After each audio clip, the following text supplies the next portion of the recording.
J'étais juste en train de préparer une vidéo pour vous apprendre à capturer des vidéos de fou avec le Mavic Mini en jouant un petit peu avec les réglages. Et puis je me suis rendu compte que pour vous aider à comprendre comment compenser les limites de votre drone, en fait il fallait peut-être d'abord commencer par vous expliquer à quoi elles sont dues. Vous me direz vaste domaine, mais vous allez voir c'est vraiment passionnant à expliquer. D'ailleurs je vous avoue que même moi je m'attendais pas à des résultats tels que ceux que je vais vous présenter dans cette vidéo.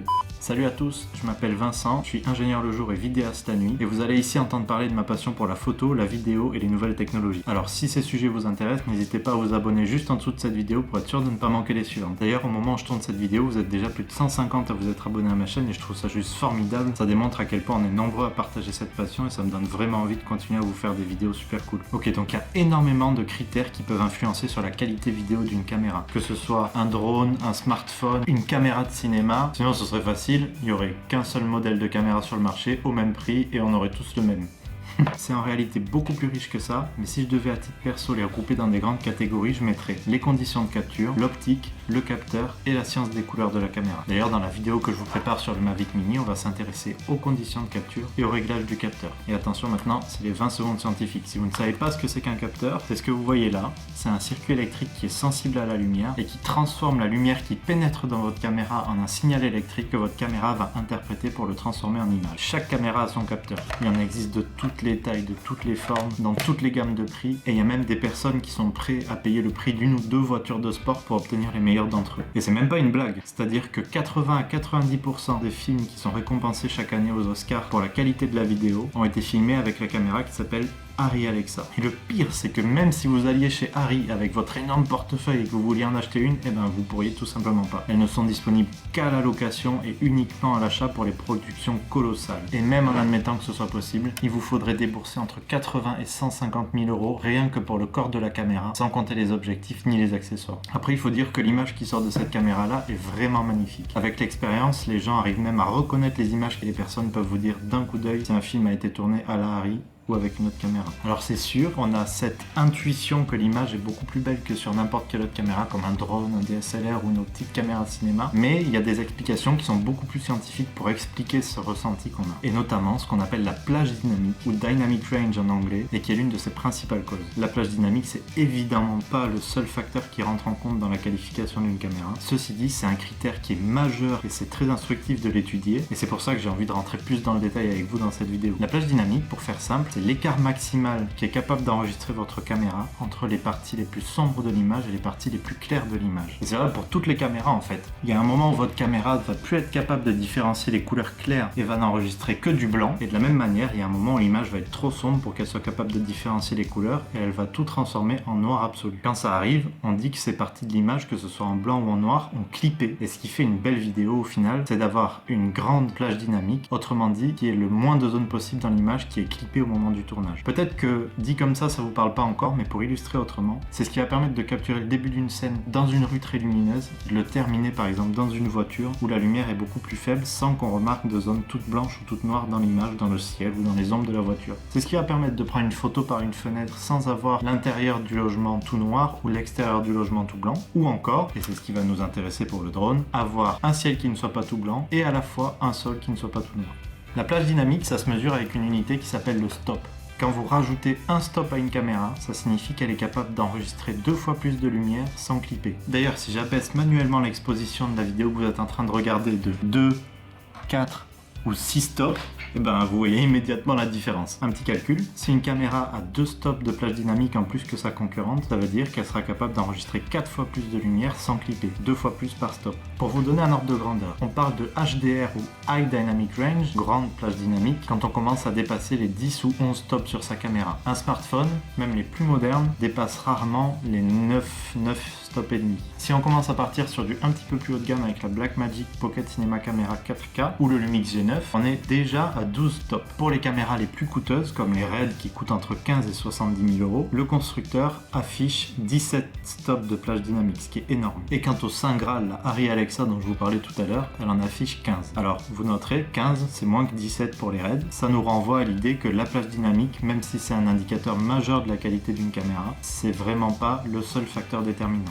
La grande difficulté, c'est qu'en fait, c'est vachement compliqué de trouver des informations sur la plage dynamique pour des appareils grand public. Pourtant, c'est clairement une information qui aiderait le consommateur dans ses choix. Seulement, comme souvent c'est des chiffres qui sont pas très reluisants, les constructeurs préfèrent ne pas les mettre en avant. Ceci dit, pour toutes les raisons que je vous ai évoquées précédemment, on sent avec instinct que le Mavic Mini est un petit peu en dessous de la moyenne, mais c'est difficile de l'affirmer sans preuve un petit peu concrète et scientifique. J'ai donc décidé de me lancer dans la construction de ce petit appareil qui m'a été inspiré d'internet et qui permet de mesurer de manière assez précise la plage dynamique d'une caméra. J'ai imprimé une structure avec 17 trous à l'aide de mon imprimante 3D. En face de chacun de ces trous, j'ai scellé une LED haute puissance. Afin de combler chaque trou et de concentrer la lumière, j'y ai inséré des tubes de fibre optique, ce qui m'a donné une barre avec 17 points de lumière, tous équivalents. Et enfin, j'ai acheté du filtre ND souple. C'est exactement le même que celui-là qu'on va fixer sur la caméra pour en baisser la lumière, sauf que celui-là, il est souple et découpable. On a une version 1 stop, 2 stops, 3 stops. Ça veut dire qu'ils filtrent respectivement 1, 2 et 3 stops de lumière. Je les ai donc empilés sur chaque LED successivement pour avoir 0, puis moins 1, puis moins 2, puis moins 3, puis jusqu'à moins 17 stops de plage dynamique mesurable. Résultat, on a 17 LED éclairés avec la première qui est très lumineuse, la dernière très sombre et un stop de lumière entre chaque cran. Je vous avoue que ça fait super longtemps que j'avais envie de m'en fabriquer un et au final je suis pas peu fier d'avoir réussi et pris le temps surtout de relever le défi. C'est très brouillon, c'est pas sécurisé et même si je suis conscient des précautions à prendre et de la manière de l'utiliser, pour des raisons de sécurité, je préfère ne pas vous expliquer de manière précise comment le faire, en tout cas pas de la manière dont je l'ai fait moi. Donc sur une caméra qui a 17 stops de plage dynamique, on va être capable de différencier toutes les LED, tous les niveaux de lumière. Sur une caméra qui en a 10, on va en distinguer 10 et puis les 7 autres sont soit tout blanc, soit tout noir. Autrement dit, ils auront clippé. Alors ok, j'ai conscience que c'est beaucoup d'informations d'un coup, que c'est pas nécessairement très clair, mais j'espère malgré tout que toutes les idées que je viens vous donner là commencent à se connecter et que vous commencez à faire les rapprochements. Si on récapitule, une bonne caméra, c'est une caméra qui sera capable de différencier les zones très claires d'une image des zones très sombres. Et on a ici un objet qui permet de mesurer de manière assez précise la capacité de chaque caméra à faire cette différence. Il reste plus qu'à aller faire les tests.